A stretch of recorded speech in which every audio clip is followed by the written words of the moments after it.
Hi everybody, here to do another video today, another Japanu Toys if you would. This time we're going to be having a look at another Kamen Rider figure. This time it's going to be a Premium Bandai one, so it's one of those difficult and expensive ones to get, and we're going to see if it's worth the money that you have to go and the hassle you have to go to get him. It is Ryugen Yomi, who is using the... I'm gonna dub the audio later because I'm not sure exactly how to pronounce it right now, so he's using the Yomotsuheguri as his armor. There you go. Very nicely done, future editing, Andy. And yeah, we're going to see if this figure is worth, like I say, worth the money and the effort to go through and get him, since he is in the show for like 2 episodes, and that's about it. So let's just get on and see how we do, shall we?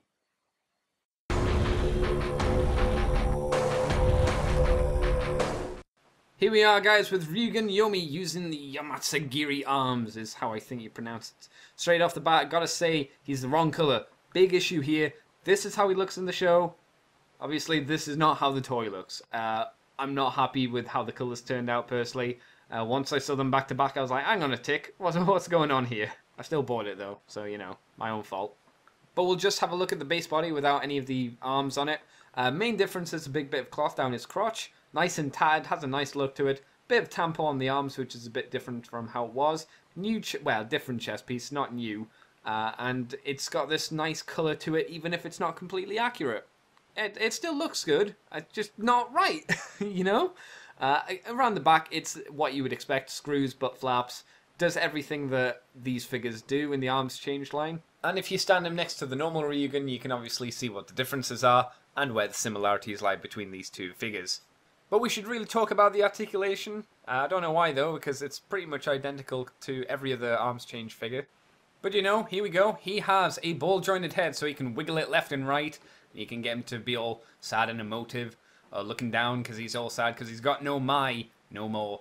His arms move up like this. They can rotate all the way around as you would expect. He has a elbow joint which does 90 degrees, a bicep swivel which can swivel like you ain't got none. His hands can open, like the Socho Kenshin stuff, at 2 points, and his wrist swivels as well. And finally, he has the simple waistcoat. All bog standard, really, all what you would expect from the Arms Change series, as I mentioned. The lower half of his body is a little bit more disappointing, mainly because of this big bit of, well, chunk of plastic. It really does limit the amount of movement his legs go forward. They do go out normally to the side, as you would expect. They bend 90 degrees at the knee, because it's a knee. Ball joints in the feet.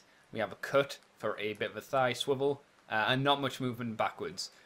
Really, this bit of cloth is the plastic is the thing that limits the movement as much as it does. It's a bit of a shame, but you kind of deal with it and you work around it to get what you want him to do. So how about we slap on his armor now? And I mean, it goes on exactly how you would expect it to and unfolds and doesn't do anything new, but it looks nice anyway, I'll say that. And when he's all armoured up, he's looking pretty fancy, pretty evil, pretty intense. And as ever, I love how you can look through his clear eyes and see the bit of fruit in his head. It's always a cool little feature.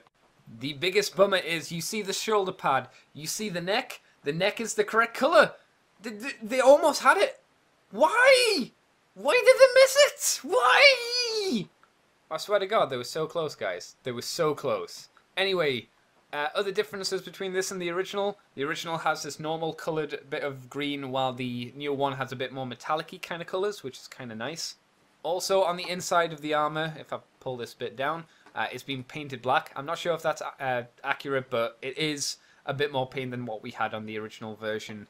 So that's a plus. And on the front of his chest, obviously, they've recoloured that and added some tampografts, where this is the original one. Which is, you could argue, a little bit more interesting because there's a bit more colour going on. But I do like the tampografs on there. They do look quite nice.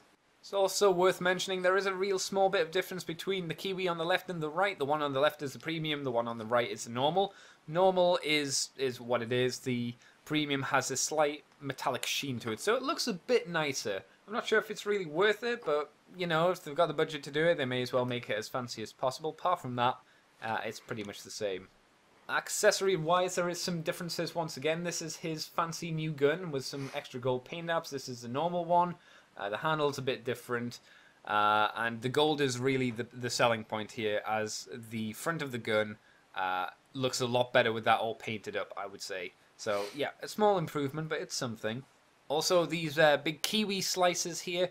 This one is the fancy new one. It's darker grey than the original, which was a bit more gross, just normal Games Workshop grey. So again, a little bit more fancy, but it's an improvement, I guess. But the big selling point of this set was also the fact that you could get all 3 Overlord weapons. We have Demushu's sword, which is quite nicely detailed and looks fairly accurate to how it did in the show. We also have Redyue's weapon, which is a big halberd. Not quite as nice. It's got the lock seeds on and some nice detailing on the handle, but not much else pop to it. And finally, we have, I think his name's Roshu's big, massive sword. Again, nicely detailed. I like the gold kind of blending in at the top there. That's quite nice. But we do have a big problem with all of these weapons, especially with Roshu's. It's the fact that it's made of this light, floppy plastic, so the handle is very bendy. The top of the blade, not so much, but because of all this weight at the top, it bends the handle. It's already started to bend right there. I really wish that all of these had been done in a much more solid plastic. Even the halberd here, it's not as bad, but it still deforms fairly quickly just because of the extra weight.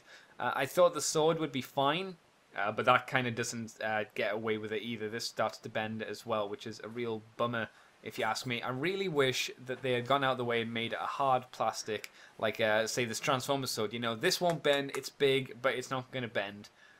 It just makes me not want to use any of these things and not use them at all, which is a real shame.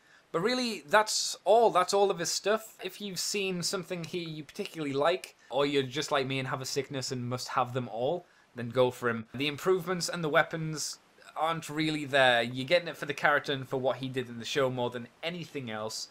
The weapons are a big letdown because they should have been done in a much more hard plastic just so they could withstand the weight of themselves.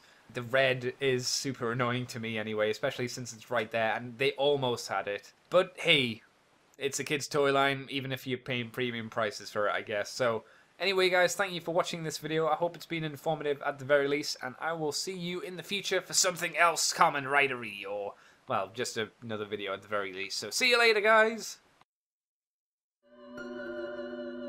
Kota! Kota! Ne Kota? Kasaraba Kota! I won't lose my, even if I have to sacrifice my own life. Ka-ching!